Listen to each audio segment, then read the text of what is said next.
सुनो जी, मेरी बिल्कुल भी इच्छा नहीं थी यहाँ आकर रहने की, पर वो तो माँ जी और बाबूजी की बात मैं टाल नहीं सकती थी।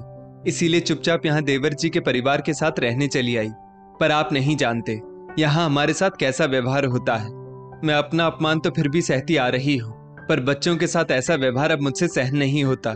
इससे अच्छा तो हम गाँव में ही रह लेते, कम से कम इज्जत की बनाते और खाते।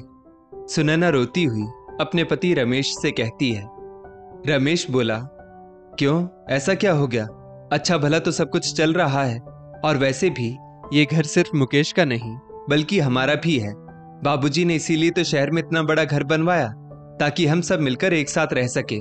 मैं तो पूरा दिन घर में रहता नहीं हूँ, तो मुझे मालूम नहीं आखिर हुआ क्या है, साफ साफ बताओ। सुनैना बोली, हमारे बच्चों का दाखिला देवर जी ने सरकारी स्कूल में करवाया।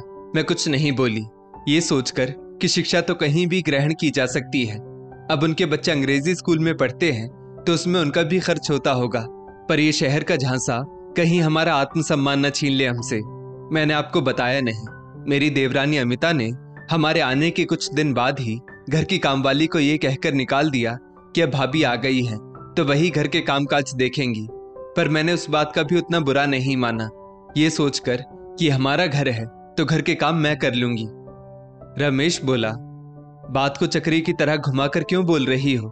साफ साफ बताओ ना, आखिर परेशानी क्या है? सुनैना बोली, अब आपसे क्या कहूं, आपके जाने के बाद जैसे ही मैंने रुचि और रोहित को डाइनिंग टेबल पर खाना दिया, अमिता मुझसे बोली, भाभी डाइनिंग टेबल का कपड़ा बहुत महंगा है, आप अपने बच्चों को नीचे बैठकर खाना खिलाइए।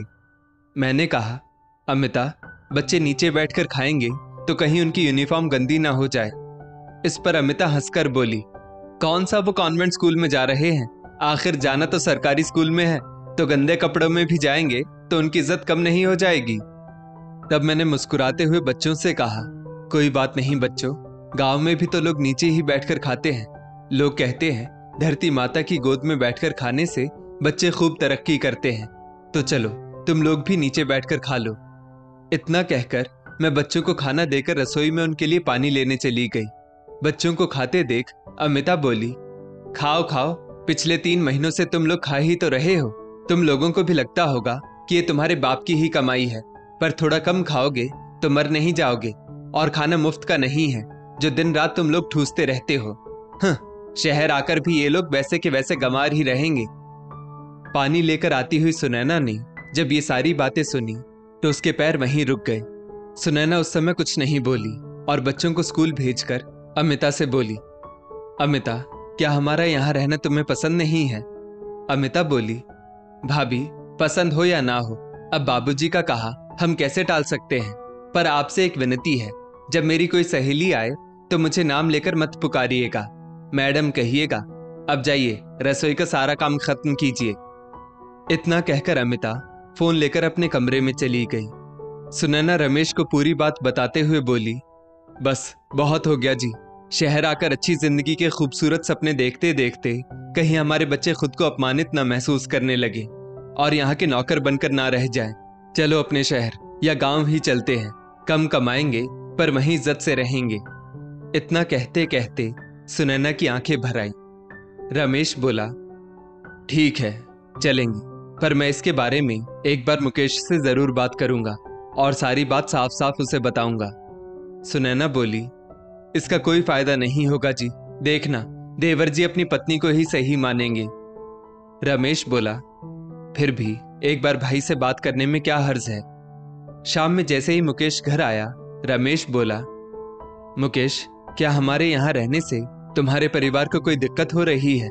क्योंकि कुछ दिनों से मैं देख रहा हूँ मेरी पत्नी और मेरे बच्चों के साथ यहाँ अच्छा व्यवहार नहीं हो रहा है। मुकेश हंसकर बोला, भैया मैं समझ सकता हूँ, आप लोग छोटे शहर से आए और फिर गांव के रहने वाले हैं, तो शहर की जिंदगी में एडजस्ट नहीं हो पाएंगे, पर यहाँ रहने का फैसला आपका था, मेरा नहीं। और जो ज्यादा कमाएगा उसकी पत्नी और परिवार को इज्जत तो उतनी ही मिलेगी ना, तो जितना मिल रहा है उसमें खुश रहिए।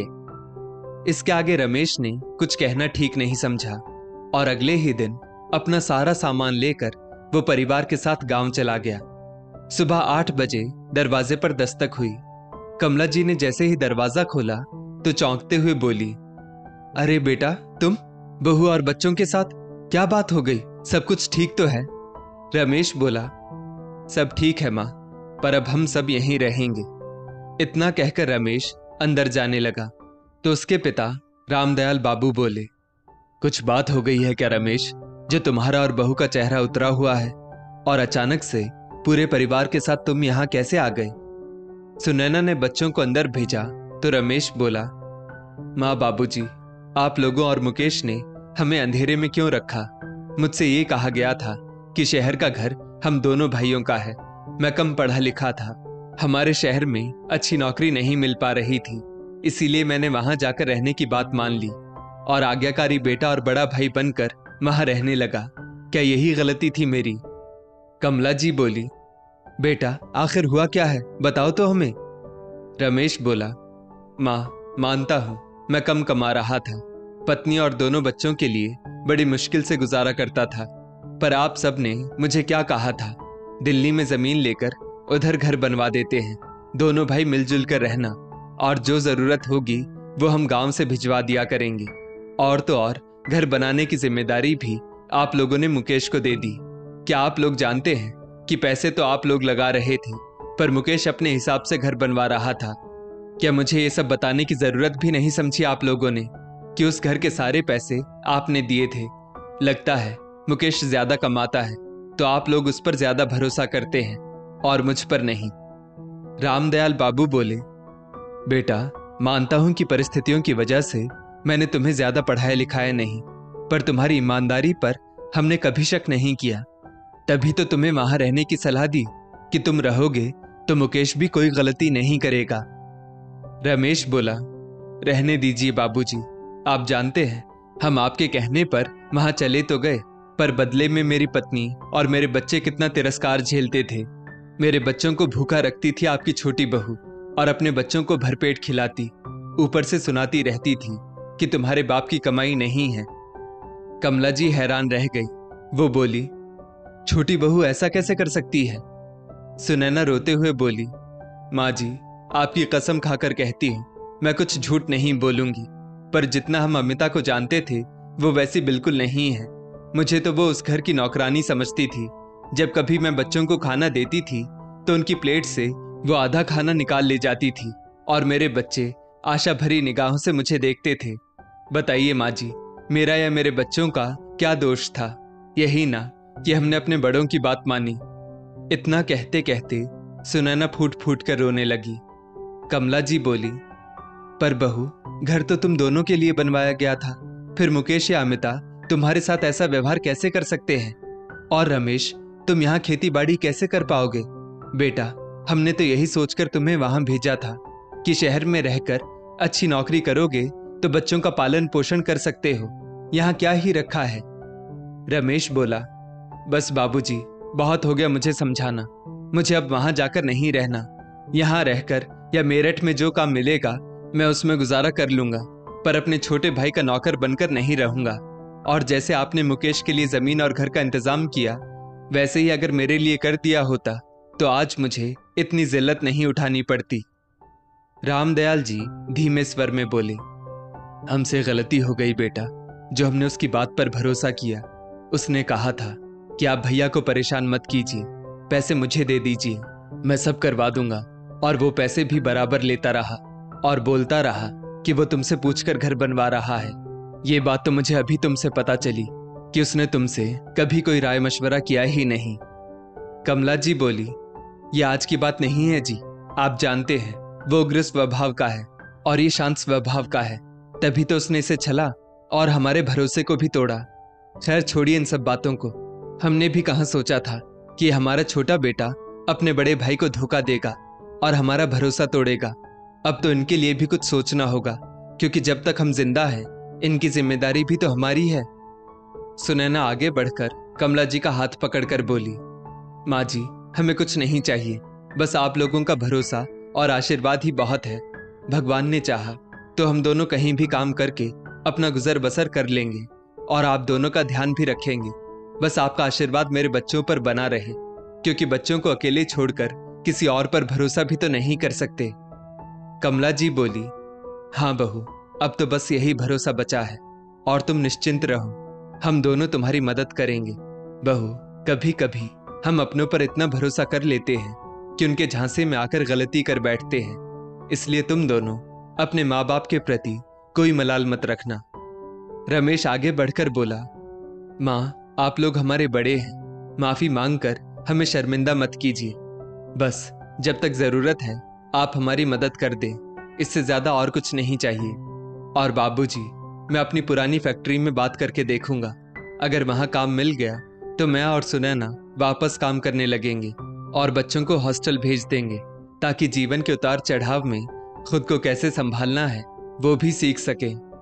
रामदयाल बाबू ने बेटे को गले से लगा लिया और बोले, तुम मेरे सच्चे बेटे हो। इतना कुछ होने के बाद भी तुमने अपने माता पिता पर भरोसा किया, ये क्या कम बात है। पर तुम चिंता मत करो, मुकेश के किए की सजा उसे जरूर मिलकर रहेगी। इतना कहकर रामदयाल बाबू कुछ सोचने लगे। अगले ही दिन रामदयाल बाबू ने अपने प्रोविडेंट फंड से कुछ पैसे निकालकर रमेश के हाथ में दिए, ये कहते हुए कि बच्चों की पढ़ाई का नुकसान नहीं होना चाहिए, उन्हें जल्द से जल्द हॉस्टल भेजने की तैयारी करो। रमेश और सुनैना ने दोनों बच्चों का दाखिला करवाया और माता पिता के आशीर्वाद से उन दोनों को फैक्ट्री में बहुत अच्छी नौकरी मिल गई। रामदयाल बाबू ने वकील से मिलकर उनको सारी जानकारी दी और जब जब उन्होंने अपने बेटे को पैसे दिए थे उसकी पर्ची भी दिखलाई और बताया कि वो घर उनके नाम पर है, जिसका लोन हर महीने उनकी पेंशन से कट रहा है। वकील बाबू ने मुकेश को नोटिस भिजवाया।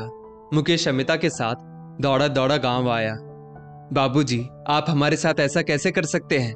आपने जैसा जैसा कहा हमने वैसा वैसा किया, फिर आपने हमें नोटिस क्यों भिजवाया?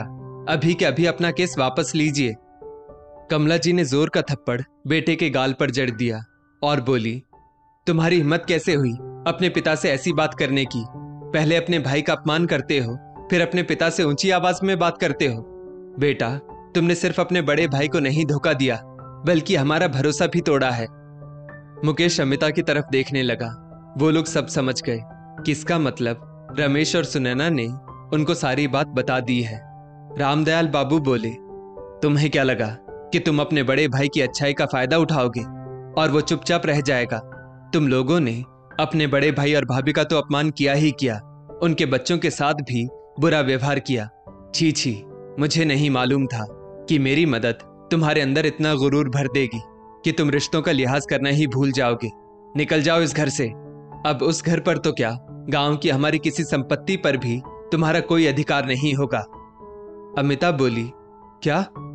तो रामदयाल बाबू ने कहा, हाँ, सही सुना तुमने, क्योंकि ये सब मैंने अपनी मेहनत से अर्जित किया था, तो कानून भी अब ये कहता है कि मैं तुम्हें अपनी दी हुई संपत्ति वापस ले सकता हूँ और अपनी संपत्ति से तुम्हें बेदखल कर सकता हूँ। तो चले जाओ यहाँ से और अपने दम पर अपना महल खड़ा करो, क्योंकि वो घर मेरे उस बेटे के लिए है जिसने सदा मेरी आज्ञा का पालन किया। इतना कहकर उन्होंने मुकेश और अमिता से हमेशा हमेशा के लिए रिश्ता खत्म कर दिया और उन्हें ऐसा सबक दिया जो वो जीवन भर भूल नहीं पाएंगे और फिर कभी किसी के साथ धोखा नहीं कर पाएंगे। दोस्तों, इस स्टोरी को लेकर आपकी क्या राय है? नीचे कमेंट करके जरूर बताइएगा और ऐसी ही और भी बेहतरीन वीडियोस के लिए हमारा पेज जरूर फॉलो करें। धन्यवाद।